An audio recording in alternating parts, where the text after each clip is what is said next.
नमस्कार साथियों, ज्ञान 360 के इस लेक्चर में आपका हार्दिक अभिनंदन। साथियों, मेरा आज का विषय है कि कुकर के अंदर जब हम खाना पकाते हैं तो वो जल्दी पक जाता है साधारण बर्तन के कंपैरिजन में। इसके पीछे किस तरह से विज्ञान काम करता है वो थोड़ा सा मैं चर्चा करूँगा। साथियों, जब प्रेशर कुकर के अंदर हम खाना पकाते हैं तो उस स्थिति में जब पानी जो है भाप में बदलता है तो उस भाप के कारण कुकर के अंदर जो है एक ज़्यादा प्रेशर जो है वो जनरेट होता है। और हमें पता है कि ज़्यादा प्रेशर जनरेट होने पर एक सेफ्टी वाल्व जो है, जिसको हम सीटी बोलते हैं, विसल बोलते हैं, वो वहाँ से उस भाप को बाहर निकालती है। अगर ऐसा ना हो तो वो ब्लास्ट भी हो सकता है। तो उस तरह से कुकर जब एक्सेस स्टीम हो जाती है तो उसको बाहर निकाल देता है। लेकिन प्रेशर के बढ़ने से जब स्टीम जो है बनती है कुकर के अंदर, वो इकट्ठी होती जाती है, बाहर नहीं निकलती, तो फिर उसका दाब जो है वो बढ़ जाता है।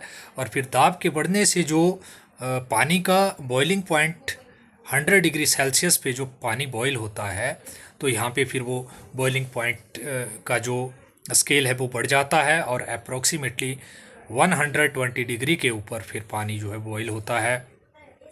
और 100 डिग्री जो 100 के कंपैरिजन में ज़्यादा 20 डिग्री ज़्यादा टेम्परेचर है। और उस स्थिति में जब हम उसके अंदर कुछ पकाने के लिए डालते हैं, मान लीजिए दाल और चावल डाल रहे हैं, तो फिर उसके अंदर जो स्टार्च प्रोटीन वगैरह होगा, तो हमें पता है कि ज़्यादा जो टेम्परेचर होगा वो उस स्टार्च और प्रोटीन को जल्दी तोड़ेगा और इस वजह से जो है खाना जल्दी पक जाएगा। तो यही कारण है कि प्रेशर कुकर के अंदर जो है वो दाब के बढ़ने से जो बॉइलिंग पॉइंट होता है, उसको क्वथनांक हिंदी में बोलते हैं, वो क्वथनांक की वैल्यू जो है वो बढ़ जाती है, 120 डिग्री सेल्सियस हो जाती है 100 के कंपैरिजन में। और फिर इस वजह से जो है खाना, और क्वथनांक का मतलब ही, क्वथन का मतलब होता है उबलना, और अंक का मतलब होता है एक तरह से आपका बिंदु या स्तर बोलिए। तो क्वथनांक का मतलब है कि एक तापमान जिसके ऊपर कि पानी जो है वो बॉईल होता है। तो क्वथनांक को इंग्लिश में बॉइलिंग पॉइंट और हिंदी में क्वथनांक कहते हैं। तो ये था मेरा आज का विषय। और हम सभी कुकर के अंदर खाना पकाते हैं, लेकिन ये छोटी छोटी बातें हमें पता नहीं होती। तो ये कारण रहता है कि दाब बढ़ जाता है और फिर टेम्परेचर 100 डिग्री सेल्सियस के बजाय 120 जो है उस पर बॉयल हमारा पानी होता है। और फिर वो खाना जो है, अगर ज़्यादा टेम्परेचर होगा तो जल्दी जो है उसमें पकेगा।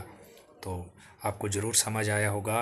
तो एक बार फिर से आपका आभार, नमस्कार, राधे राधे।